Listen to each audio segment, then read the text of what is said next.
dan, dragi učenici! Dobrodošli u novu nastavnu temu koja je vezana za gramatiku, a to su nepromjenjive vrste riječi, prilozi i prilozi. Prvo ćemo i osnovno ponoviti koja je razlika između priloga i prijedloga. Prilozi uvijek dolaze iza ili ispred glagola i izriču okolnost glagolske radnje, a prijedlozi, oni vam uvijek stoje ispred imeničkih riječi. Koje su imeničke riječi? Sad ćemo ponoviti. To su imenice, zamjenice, brojevi, pridjevi. Glagoli dolaze uz priloge. A što su prilozi?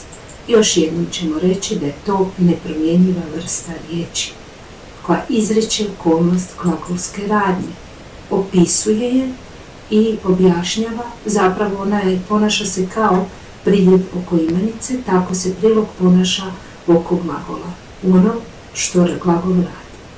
To je jedina nepromjenjiva vrsta riječi koja je punoznačna, to znači da ima svoj naglasak i da može za sebe stajati, a da ima smisla. Sad ćemo pogledati tablicu u kojoj donosimo vrste priloga. Vrste priloga, vremenski, kada, od kada do kada, pitanje po kojem prepoznajemo, primjer sada, tada, jučer, onda. Mjesni, gdje, kamo, kuda. Tu, ovdje, tamo, onuda. Načinski, kako, tako, sporo, polako. Uzročni, ima pitanje zašto i jedan jedini prilog imamo, to je jedna riječ, koja odgovara na pitanje zašto, zato. Količinski, koliko, toliko, puno, malo, mnogo. Prepišite si ovu tablicu u vaše bilježnice kad završi video zapis. Promotrimo kako se prilozi ponašaju u rečenici. Uskoro ću ponovo ići u školu. Tamo je zabavnije, zato jer ću sresti mnogo svojih prijatelja. Da vidimo, uskoro, kada. Uskoro, kada znači prilog vremena ili vremenski prilog kada ću ići uskoro. Kako? Ponovo, načinski ili prilog načina. Kamo ću ići? Ići ću tamo. Prilog koji odgovara na pitanje kamo je mjesni prilog. Zašto? Zato, uzročno. Koliko će biti mojih prijatelja tamo? Bit će ih mnogo. Količinski. Prijedlozi. Ponovimo, stoje ispred imenskih riječi, imenica, pridjeva, zamjenica i brojeva. Određuju odnose među riječima i pomažu nam u određivanju padeža. Neki su prijedlozi čisti, kao na primjer od, do, na, u, o, a neki su izvedeni. Na primjer, sastoje se od dva prijedloga. Iz plus među, dobili smo između. Iz plus pod, ispod, s tim da je došlo do jednačenja po zvučnosti. Nasuprot, na plus suprot, dobili smo nasuprot. I neki su okamenjene imenice u akuzativu, na primjer kraj. Mi dobro znamo što znači moj rodni kraj, u ovom slučaju kraj je imenica, ali kraj jezera, u ovom slučaju riječ kraj je prijedlog. Zato kažemo da je okamenjena imenica. Promotrimo. Pročitajte sljedeće rečenice i pokušajte izdvojiti sami prijedloge, a kasnije ćemo vidjeti jeste li uspjeli. U A rečenici, udaljenost između Zagreba i Vrbovca je oko 40 km. B.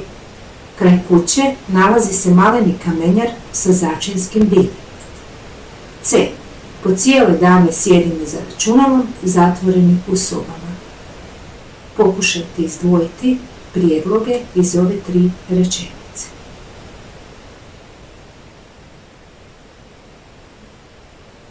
Da vam pomognem, ima ih 7.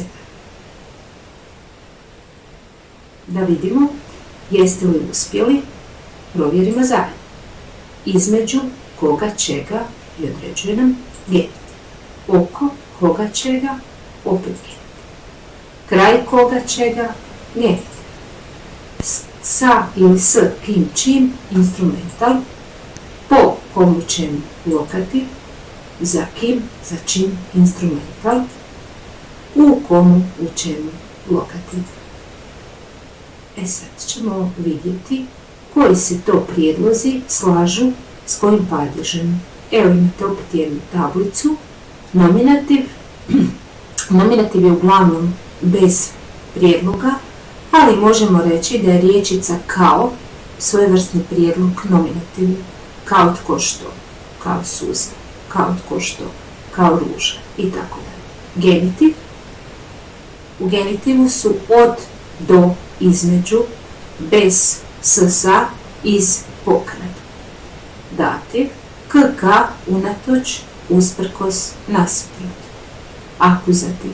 U, na, kraj, uz, niz. Vokativ nema. Lokativ. U, na, o, po, pri, prema. Instrumental s, sa i među. Ako bolje promotrite ovu tablicu, prijedlog plus imenica daju određeni padež, vidjet ćete da se neki prijedlozi javljaju više puta u dva ili više padeža. Sad kako ćemo mi znati koji je padež? Pa stavite u kontekst. Svakako ponovite glagol i onda glagol plus prijedlog određuju nam točno padež imenice ili neke druge imeničke riječi. Znači ponovno, osim što ćete naučiti i ponoviti koji prijedlozi najčešće dolaze uz koji padež, još ćete uvijek se sjetiti da morate gledati i određivati padež vezano za glagol i za kontekst rečenice. Kad završi video zapis, prepisat ćete si ovu tablicu. I došli smo do kraja kratkog predavanja o prilozima i prijedlozima. Zadatak broj 1. Napišite po jednu rečenicu za svaku vrstu priloga. To znači da ćete u bilježnicu napisati 5 rečenica u kojima ćete upotrijebiti jedan uzročni, jedan načinski, jednu rečenicu s količinskim i tako dalje. I drugo, napišite 10 rečenica u kojima ćete koristiti 10 različitih prijedloga. To vam može pomoći ova tablica s prijedlozima, znači osmislite svojih 10 jednostavnih rečenica gdje ćete vidjeti kako taj padež uvijek ovisi o prijedlogu ispred njega. I zadatak drugi, to će vam biti svojevrsni testić ili kvizić da vidimo i ja i vi koliko ste uspjeli naučiti iz ovog kratkog video predavanja. Riješite test i pošaljite sve svoje odgovore i bilješke do sutra našu virtualnu